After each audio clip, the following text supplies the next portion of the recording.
Welcome back to Connect with Jonathan Mark. This week, and I know I keep saying this, that this is a crazy case, but this one is actually kind of crazy in the sense of this is a 30-year-old cold case. Now, this week, I'm speaking to a private investigator about this case that is so important to her. It's the Tara Breckenridge case. Now, this is considered a cold case because it's been about 30 years since Tara's disappearance. This happened the year I was born. It happened in August of 1992. Now, we need help finding the body, and it's really important with these cold cases that we can all collectively come together and try and help out to give this family and these people some type of peace because they need closure too. Now, in this episode, I uncover a possible new lead in the investigation and the reason why the body hasn't been found in decades. Sit back and listen to Tara Breckenridge's case.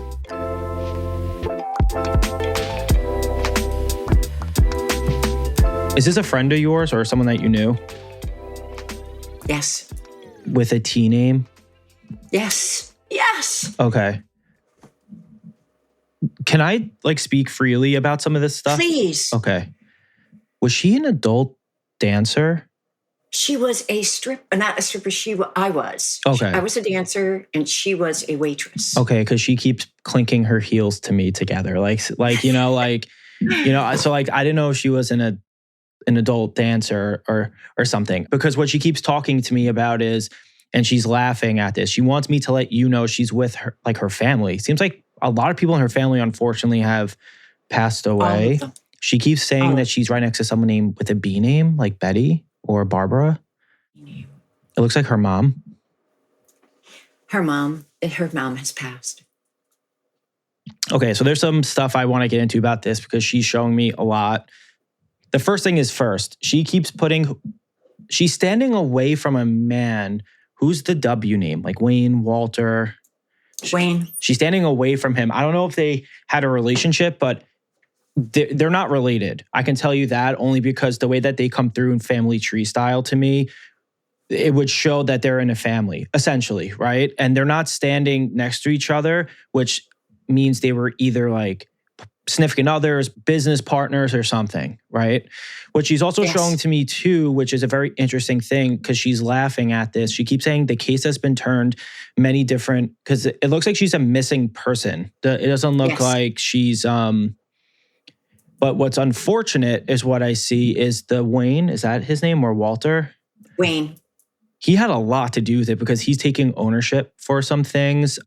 The first thing is first, she keeps saying that she's spoken to you specifically about, I don't know if they had, I'm going to use the word a toxic relationship is the best way I will go about it, because what she's showing to me is that she's spoken to you about the toxic relationship of him, is what she's saying about how he, I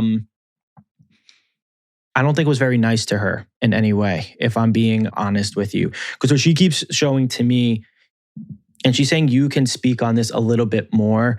I think abuse comes in many different ways when it comes to stuff. And I think sometimes it's, we see what abuse is when it comes to physical and things like that. But when the mental side of the abuse comes into play, I think that's 10 times, more difficult to navigate versus other things at times. Because what she's sharing to me, and she's literally laughing at this. So this is why I'm only saying this. She's saying 1 + 1 does not equal 2 in this situation, because she's saying the whole night as a whole doesn't really add up or make sense. Because it seems like this happened, whether it was early, late at night or early in the morning, it seems like it happened relatively around that time. What she's also saying too is, do you know that she had a stalker or someone who was very infatuated by her? Or I don't know if that's even the right term to use, but someone, she keeps saying it's an R name, someone with an R. She keeps saying Robert or something with an R, because what she keeps showing to me, there was a person who was very infatuated by her who was and I don't know if she's being literal or not, but it's literally, she's showing me love notes is what she's showing to me. It's actual love notes. And what she's also saying too, which so you worked in the same place or establishment as her because Yep. she keeps saying, And I was there that night. yeah, because she's saying you have a little bit more insight onto the, I guess, her situation than people that actually spoke out about things. Because what she's saying to me is, and you can, I'm curious about this because she keeps saying you're the only one that has like, and I'm not saying other people didn't speak up. She keeps saying you're a little bit more vocal about the situation than I think other people in the establishment is, because she's saying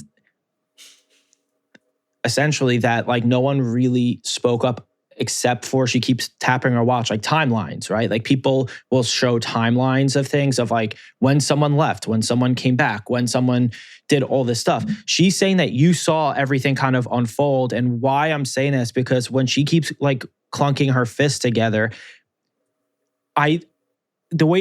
what she's like showing to me is like an altercation, not like a physical altercation, but it could be verbal or it could be some type of disagreement between her and this Wayne or Walter fellow literally that night. And she's saying to me, it's like, you know, when people get into fights and sometimes they storm out and they go somewhere, that's what she's showing me, like the situation happened. But she keeps putting that third party in, showing to me that essentially that there was someone else, like whether someone was writing a love note and it caused a whole. Oh, okay. There's like a couple things where it comes into where it's like, I don't think the relationship was good prior. I just don't think it was. I think that third party of the person who was like very infatuated by her, because she's literally putting like love notes. I don't know how long ago this case was, but if someone's writing love notes, it has to be 30. What's up? 30. Oh, 30 years? Okay, so then that makes sense about the literal love notes, because like I think people would just text at this point. Like, but she keeps saying that it's like someone was like leaving like literal like love notes essentially. And what she's also saying too, and I don't get this, and she's saying you will understand what I'm about to say. It's the people in that, I guess, establishment protecting this guy. I don't think this guy was a good person. Like, aside from the stuff that he did prior to her and like the situation, it seems like this person was not the most upstanding citizen of society. I always use that like term when it comes to certain types of people. And what she's also sharing to me too is it looks like he passed though, because he's there. Like, and again, like not standing with her, but he has to be passed because they're not near each other, but he's there. She's not letting me even like remotely speak to her or him. Like she's not letting me speak to him, but there's other family members. It's like she has like a sister and stuff. And she's saying that it's been very difficult to try to get movement on this case, is what she keeps saying. Like for some reason, there's a very difficult time. And the reason why I'm saying all this is because it doesn't look like they had enough for this Wayne Walter person, but it seems that most people in the law enforcement, because she's saying in the community, people knew that it was him. She's also saying, which is like a ding, ding, ding moment. There's something about a red car, like a car or something that had a lot of like ding, ding, ding moments. Like it seems like it was abandoned with her stuff, like whether it was on the dashboard or the center console, whatever, it was exposed, is what she keeps like kind of showing to me. And what she's saying is, and she's smiling about this, is I'm assuming, and you can correct me if I'm wrong with this, I'm assuming that this is a big case because she's saying there's been documentaries and stuff like, and she's smiling saying that her case has been shown quite a few times. Quite a few. And she's smiling because it's just, you're trying to get the true justice for her, because it looks like, I'm assuming you're a PI, because she's saying that you're. I am. Yeah, because she's saying to me that I guess you made some headways too in this situation. And a lot of it has to do with the establishment, that it's like the people that you both used to work with that turned the other cheek, kind of, instead of, because she's saying again, and she keeps repeating this, there was a confrontation that happened before. And what she's saying is 1 + 1 does not equal 2 in this situation. She's also showing me as well, which I wanted to let you know also, it seems like, you know, people try to have, like, what's the best way to put it? an alibi, right? Like, it's like someone tries to have an alibi. And she's saying that this person, this Wayne Walter person, tried to have a true alibi at the time, but she's laughing because she's saying as the years went on, police and everyone were like, that's not true. Like, I guess there were certain people like, and it's so weird because she keeps saying, I guess where you guys are from spooked the area because it was so, keep saying like random, right? It was so like random. And she keeps saying that she was just like she's coming through like a bubble of like a personality to me. Like she is a very good personality. So like to me, she keeps saying this, and it's like when she was with this person, her light was dimmed. When she was away, the light was shining with like her personality and stuff. And she keeps saying that like jealous people do really horrible things. And that's what she keeps like showing to me. And she keeps saying that it's hard because it literally seems like majority of people in her family have passed away. And it seems like, have. Okay, yeah. And it seems like aside from you, there's not many people in that like. I'm the only one. Yeah, it doesn't seem like there's a lot. And she's thanking you a lot because she's saying you're bringing so much, even aside from like the docuseries, which it does seem like there was a docuseries on her or something, because she's saying that it seems like she always wanted to be an actress or like in center stage. So, and she's joking, saying that she unfortunately got on TV and not the way. She was famous. Yeah, she wanted, it seems like that's what she like set out to be like an entertainer of sorts. And this is not the way that she wanted to be known, I guess, because she's saying to me that you are very close to, the term I'm going to use is like pop a bubble, I guess is the best way I can say. But it does seem like the person that's like the person of interest is not living anymore. She does want you to start, because there's a third party, and it's I know this person, from what she's bringing up to me, does not look like they had anything to do with it. It just looked like jealousy of this other person caused a huge situation. Yes. And she's saying to me that you witnessed it firsthand. She's saying you witnessed all this kind of unfold firsthand. Because what she's saying is, and I'm assuming she went, like she was, I don't know how to explain it, because she's saying it's like leaving an establishment to a car driving home, right? Like it's like you're going home, right? Like whatever your time, your shift or whatever is done.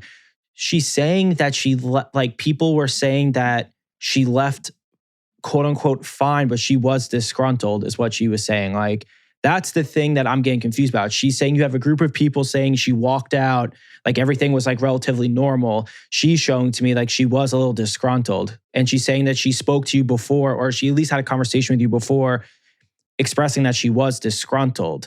And she's saying that you really are the key component to this case, because she's saying you had conversations like minutes, hours before the disappearance even occurred, or you saw her like literally that close in time. What she's also saying too is you actually spoke to this Wayne Walter person too. It looks like you've had conversations with him. And it does look like it's like the case is unsolved but solved, if that makes sense. It's like, I don't know how to explain it, because she's saying that the person of interest was the person who was a part of the missing. We all know who it was, but not for sure. You just telling me, I was pretty sure. I was 99% sure, but now I'm 100. So now she's saying part 2 is finding the body, because she's saying the body is the part 2 of it.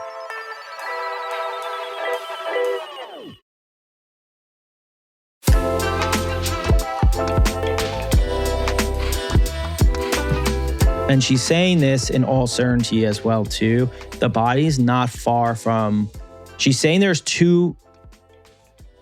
like 2 points where the car... Because it seems like there was like a car abandoned and like where she was leaving from where your work. If you don't mind me asking, I mean, this is just what she's saying. Was it like a relatively small town feel of things, or was it like a larger town? Because she's saying that the larger town, like she's basically trying to show to me that you have to cover a lot of ground, is what she's saying. Because it seems like it's like a large... Houston. Okay, yeah, so that makes sense about the... yeah. Because what she's showing to me is where the 2 points are in my head. She's putting like 2 points in my head, but then she's saying it's like outside of a metro. I'm using a metropolitan area as an example. Like, for example, like in New York City, right? Like a heavily populated area. There's open land, but you can get to that in a 20-minute drive or even a 30-minute drive. Like, it's not like that far of like a commute to get outside of a metropolitan area. And that's what she's saying, is that she's outside of a metropolitan area, but it's not like it's not hours away, because again, she keeps tapping her watch saying the timing of events of like everything.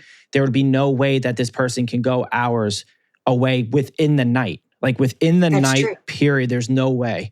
And she's saying to me that it's in a close proximity of, I guess, this Houston area that you brought up, or like what I saw as like a metropolitan type of area. But what she's also showing to me as well, when she's putting like a highway, it's like, I don't know how to explain it. I'll explain to you what she's putting in my head. It's not obvious. It's like a body of water, correct? Like, I don't know how to explain it. It's kind of like whether it's a man-made lake or I don't even know, just like a body of water that is not very far and it's easy and frequent to get to and from the highway. Because what she's saying, and again, it has to be like a 20-minute radius outside the metropolitan area of like a body of water. But what she's saying too, and this is the like thing that's I think a little bit more difficult, is I think you're gonna find DNA of some sorts, because like around that area. But it really is, it's kind of like 15 to 20 minutes like outside of like the metropolitan area. Like, again, it's not that far. It's far, I guess, in relatively like speaking, but not that far. Can you tell me what direction from where her car was found, where her body would be found? Does the highways like go east-west for you guys? Some do. Because it's a north-south. That's why. Because it's the opposite of like where I'm from. So where I'm from, like the major highway is east-west. She's saying it's the opposite of that. It's like as if you're going, and again, I'm going to sound stupid, so just bear with me. It's kind of like if you're going towards a border or towards a different state, like you're going north or south of where you are, but as you're going, there's bodies of water. This one in particular looks like it's really not like a crazy far drive. I think like 20, 30 minutes is not that far. Maybe that's because where I'm from. Everywhere you go is like 20 minutes, really. They have freeways that circle. It circles. They have loops. Then they have them going up north and south and east to west. It really looks like it's a north-south. It's not so much the loop, but it looks like it's near a major like they're using this as an example. It's not a fork in the road. That's not the right term, but you have the option to go on two major highways, north, south, or east, west. But the way that it's being shown to me of where the direction is a north, south, like, I guess, view of it. But I just wanted to say, I'm happy she came through. And I'm happy, Oh my God. I'm so happy. So just for the listeners and for everyone, can you please explain who this person is, your involvement, and like the things I said that make sense? Because I think people are going to be very interested, as I am, because I don't know who this is. I just see it's a T name. So I'm very curious to hear who this is. And it has to be big if she's putting cameras around me. Like, as far as like, there has to be docuseries or something, or she was highlighted many times. So I want to hear who this is. Her name is Tara Breckenridge. She was a waitress, very nice waitress, hometown waitress, came from a small town, and her parents named all her siblings with T names, and they've all passed too. There was a police investigation right before she passed. There was a stripper that was murdered who was my best friend. So I was involved in a police investigation for that murder when she passed. And everybody was sore. Everybody had been beat up from the previous. And so I did speak to the police about it. They were pretty sure that he had done it and that he had dumped her body somewhere quickly, probably in a construction site, but they weren't sure where. They were pretty sure it was him, but there wasn't enough proof. And Tara was getting a lot of love notes. It was kind of a side effect of our jobs. When you work there, the girls are idolized. And so, yeah, she was getting a lot of love notes. Wayne was very jealous, very abusive. He was at a pool hall. We're pretty sure that she called him to say, I want to leave early, because she could not go home without calling him. Basically, she had to call him when she was leaving. And if she wasn't home in the time allotted, then he would call the club and go crazy. Where is she? Where is she? Where is she? And this particular time, he did not call. Nothing. Silence from Wayne. So they were pretty sure it was him. She was on Unsolved Mysteries. She was on, there was a whole bunch of stuff on her. I think she was run on Unsolved Mysteries a couple of times. There are forums dedicated to try to figure it out, but there are a couple people from her life that she knew before that were her really close friends. I was not a close friend. I just knew her. That time period was very dangerous for women. And at the time, there was a serial killer going around killing women. And we weren't sure if she was a victim of that or Wayne or something else, but we were pretty sure it was Wayne. Now it's just a matter of finding her body. And I have some leads on where it might be, but that sounds much more reasonable to me. What you're saying sounds reasonable to me. So yeah, Tara was a great person. She was super bubbly, super nice. She was getting love notes, and the police did check into the guy giving her the love notes. It was not him. But yes, boyfriend, jealous, very jealous. But he's also passed. He passed in 2015. Her brothers, her sisters, her parents, everybody's gone. And I'm gonna keep looking. So I need help. That's what it comes down to. Any help I can do, obviously, even more.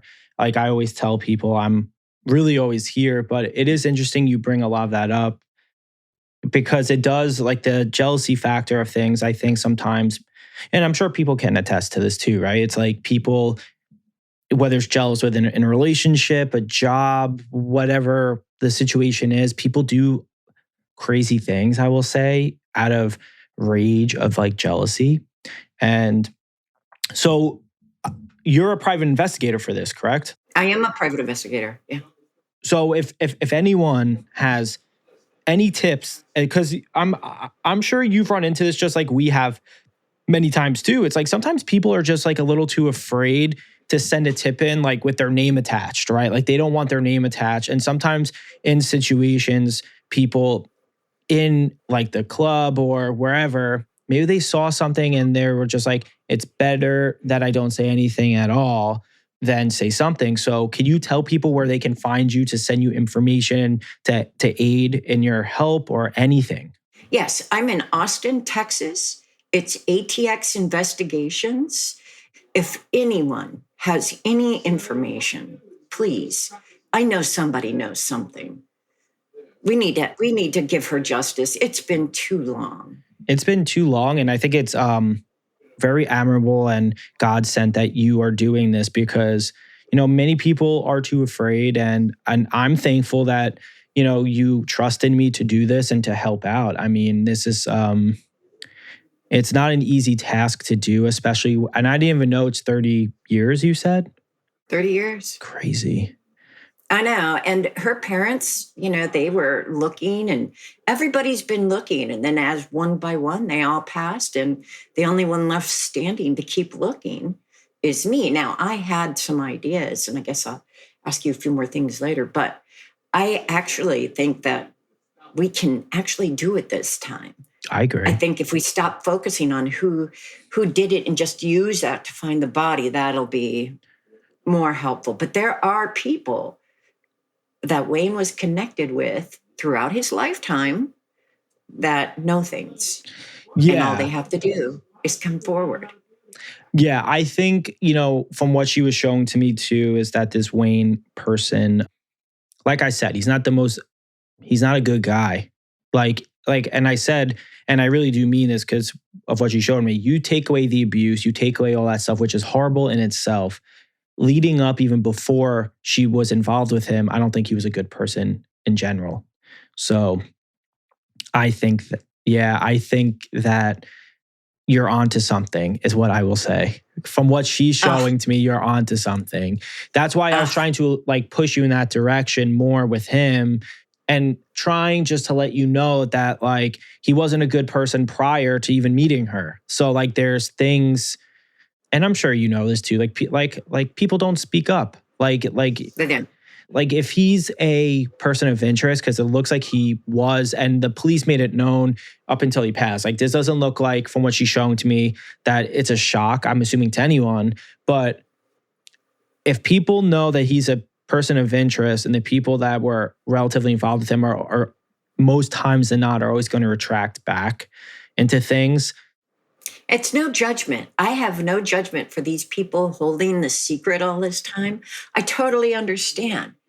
But let's bring some peace to this. She's a human being. She deserves to have her life story known. Even if we can't find the body, I want somebody to come forward and tell me, help me find justice for her. 100%. And I don't mean that, anybody who's hidden the secret all this time, there's no judgment. Right. I have no problem with that. Just come forward now, please. That's all I ask. And I agree. And like I said before, you can do it anonymously. You don't have to give your whole life story prior. You can leave a credible, I always use this word, credible tip. Always try to do a credible tip. Like, it's nice when people, sometimes have like theories and stuff. But sometimes, from what we've learned actually from working on cases on this show, it can hinder an investigation at times, because it's kind of like you're going down a rabbit hole and you're coming up with a theory, but then the police and stuff have to go through a process, and a theory versus a process are very two different things. And I always tell people credible tips, and listen, all help is help, even if it is a theory. But if you have evidence for a credible tip, that's when they should reach out to you. And if they reach out to me, I will validate. And there is a cold case unit that is on it, but they don't get any. All they have is a bunch of people supposizing, with a bunch of suppositions and theories. And it's like, no, they're tired. Just give me the tip. Let me go look. Let me find what I can find, and I'll take it to the police, and we'll get it taken care of. But the problem is, people are people. Yeah, that's unfortunately what we've been learning. But, that's unfortunately what we've been learning. But I hope we can at least do something, because I've learned from like the people that are listening and everything, like they are such a strong investigative people in their own right. And I think we can probably tackle something. I just want to say thank you for your time. Thank you for coming on. It was amazing. Let's stay updated with this. Let's stay updated, and let's try and do some help. So thank you. I will. Thank you so much for your help.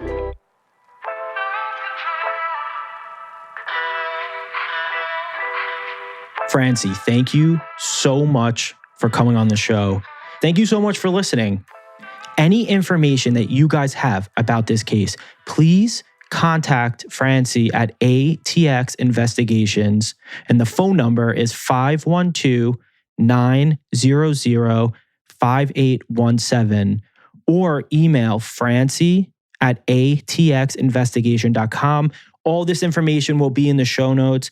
But guys, if you have a cold case or a case you want us to cover, please send it over to us.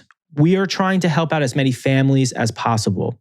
And guys, if you want to be on the show as a fan listener question, all you have to do is rate and review the show. Send your question attached to it. It could be a text question or a voice memo. You can send it to my Instagram at JonathanMarkMedium, or email it at connectjonathanmark@gmail.com. All right, guys, have a great week.